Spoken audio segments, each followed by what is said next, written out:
नमस्कार, Mrs सोनमोई cooking चॅनलमध्ये तुमचे मनपूर्वक स्वागत. आज आपण बनवणार आहोत अतिशय कुरकुरीत तीळ आणि गुळापासून बनलेले मखाणे आणि हे खूपच हेल्दी असतात. चला तर मग हे हेल्दी आणि टेस्टी मखाणे कसे बनवायचे ते पाहूयात. तीळवाले मखाणे बनवण्यासाठी साधारणतः मी इथे मोठे कपभर मखाणे घेतलेत. त्याच्यामध्ये 1 चमचा तूप टाकून आपण त्याला मध्यम आचेवरती 2 ते 3 मिनटं व्यवस्थित परतून घ्यायचं आहे, म्हणजे त्याला थोडासा कुरकुरीतपणा येतो. 2 ते 3 मिनटानंतर तुम्ही पाहू शकता आपल्या मखाण्याचा कलर चेंज झाला आहे आता आणि आपले मखाणेही कुरकुरीत झालेत. आपण त्याला एका प्लेटमध्ये काढून घेऊयात.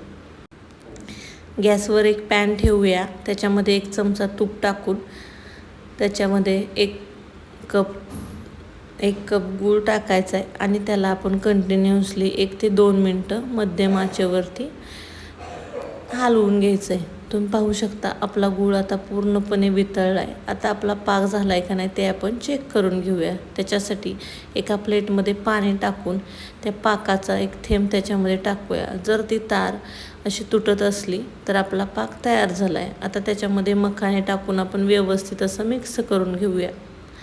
आपलं जे गुळाचं मिश्रण आहे ते सर्व मखाण्यांना लागलं पाहिजे. ह्या प्रोसेसमध्ये आपण गॅस बंद करायचा आहे आणि ह्याला मिक्स करत राहायचं आहे. आता आपला पाक सर्व मखाण्याला व्यवस्थित लागला आहे. आता आपण त्याला एका प्लेटमध्ये काढून घेऊया आणि प्लेटमध्ये काढल्यानंतर त्याला लगेचच आता आपण वेगळं करून घ्यायचं आहे. त्याच्या अगोदर आपण त्याच्यात 2 चमचे असं तीळ टाकायचं आहे. गरम असताना तीळ टाकले की तीळ त्याला चिकटून बसतात. चमच्याच्या मदतीने त्याला हलवून थोडंसं वेगळं करून घेऊया. आता आपले मखाणे थोडेसे थंड झालेत. त्याला आता आपण एक करून मखाना वेगळा करून घ्यायचा आहे.